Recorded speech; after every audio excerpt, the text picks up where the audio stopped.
Assalamu alaikum. Now we continue with one of the marks for the state of nasb. Last time we covered the kasra, this mark here, when it's used as a mark for the state of nasb, which is not the usual way it's used.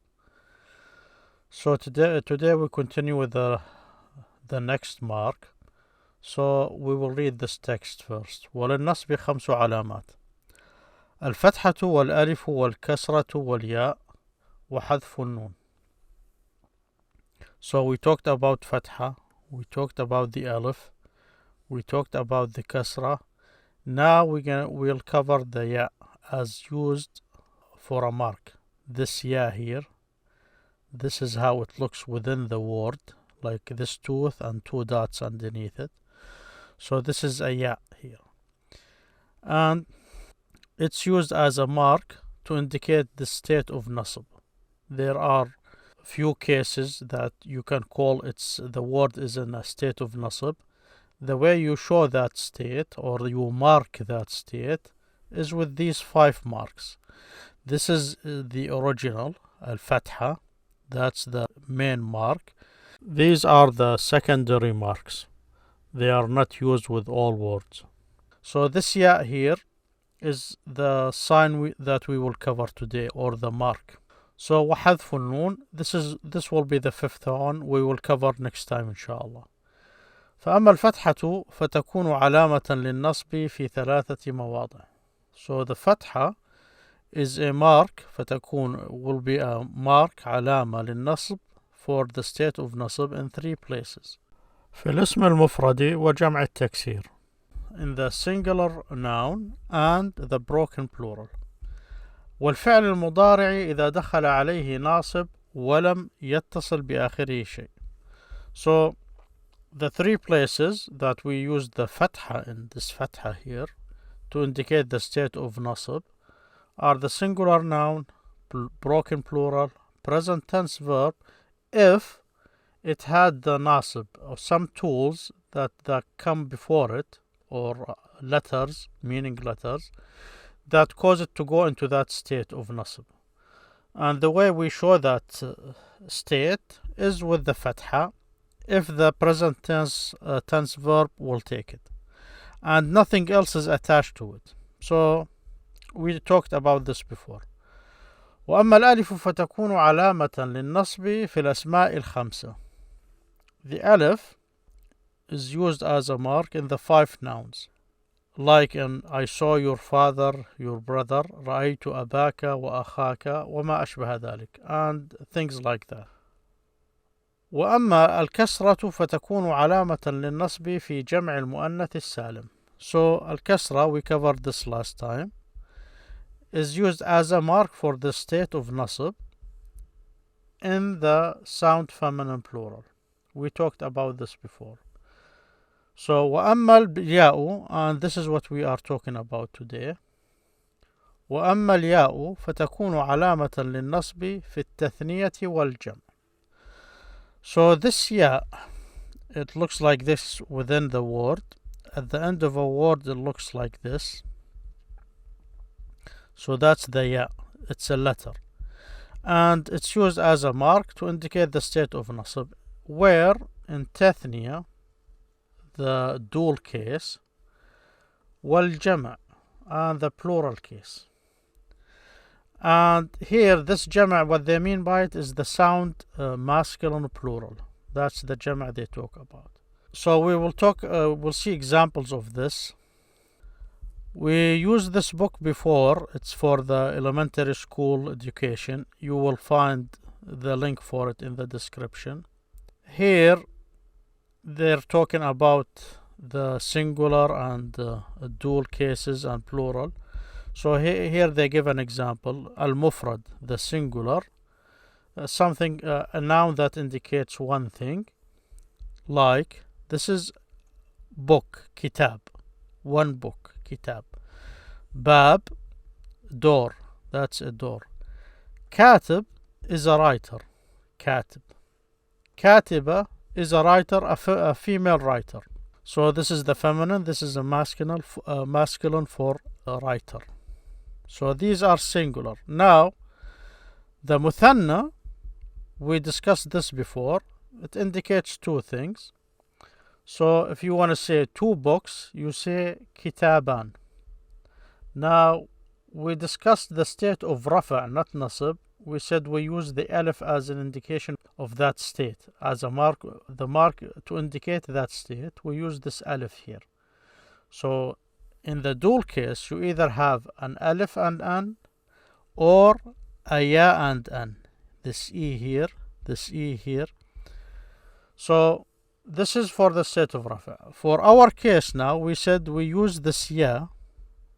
It's either a tooth or a ya like this, to indicate the state of nasb for the dual. So now, this word here is katiban, two writers, katiban. It's in the state of rafa', being raised. And the mark for that is this alif here. That's how I know, katibani. And an important note is, this an at the end of the dual case always have the kasra, I, katibani. So if you continue, you will pronounce this E here, katibani. So this is your mark for the state of rafa', and you use these marks to distinguish this from the sound masculine plural. Now, if I start with this word, I said katibani yaktuban. Two writers are writing. So I say katibani yaktuban. They are writing, the katiban. So when you start with a noun, it always takes the state of rafa'. So I use this katiban. Now, if I say I saw two writers, ra'aytu katibain, that's how I indicate that they are the object of the verb. I saw them, so they are the object of the verb to see. So the way we show that state, by this ya here, katibain. So رأيت كاتبين. If I continue, رأيت كاتبين في المكتبة. I saw two writers in the library. So رأيت كاتبين ni. Notice I pronounced the e because I continued. كاتبين في المكتبة, in the library. So that's what the mark that we are covering to do, this ya here, used with the dual to indicate that the noun is in the state of nasb, and one of these states is being an object. If the noun is an object, it takes this mark to indicate it's in the state of nasb. If it's a dual here, katibain. Here they discuss how you get the dual from the singular by adding alif and noon or ya and noon. So now if you're looking at the text and you recognize the ending of a noun, it has alif and noon, which is a, an, or it has ya and noon, which is ya, an, babain, two doors, katibain, two writers. So they are teaching them how to recognize the dual. Now you know that if it's a ya and an, that means it's in the state of nasb. There is different reasons to take that state. One of them, if it's being an object of a verb. Al-jama', now the plural, and we were talking about the sound masculine plural. So here they say al-jama' if it indicates three or more, and they use different type of plurals: broken plural, kutub, books, abwab, doors. Here is the sound masculine plural for writers, which is katibun. Notice the u. We talked about the u as the mark for the rafa' in the sound masculine plural. Now if I say I saw writers, I would say katibin. Ka, ti, ba. This is my mark, e, an. And notice this fatha at the end here. This distinguishes the sound masculine plural from the dual case. This N for the dul is broken or has a kasra at the end. This N in the sound masculine plural has a fatha. So katibina. This is important. So here katibina. رأيت, I saw katibina. So here you see this ya there. If I say two writers, كاتبي بيني كاتبين كاتبين كاتبين كاتبين. Notice the difference between these two. This is sound masculine plural in the state of nasb. In the example I used, it's an object of a verb. Here, this is the dual case.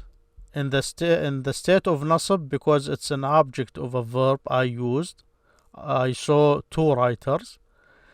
But notice the difference of pronouncing these ya and an here. كاتبيني. And here كاتبين. كاتبين.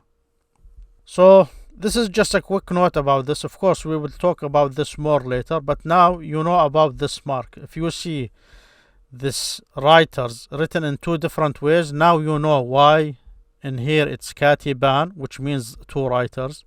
In here katibaini, and which means two writers. But now you know why they are different. It indicates their state is different in the sentence. Same thing for katibuna. You can see it like this, or you see it like this. There is another state where we lose this n here, and we will talk about this, so that you will only be left with the ya as your mark, and the a as the mark in the dual, and the wa as the mark in the masculine plural. But that's for another discussion. But when you see this en or an or un, now you know what they are for. Or at least you know that there is a reason for that difference. It has to do with the position of the word in the sentence. Thank you for listening. Next time, inshallah, we will continue with the fifth mark for the state of nasb. Assalamu alaikum.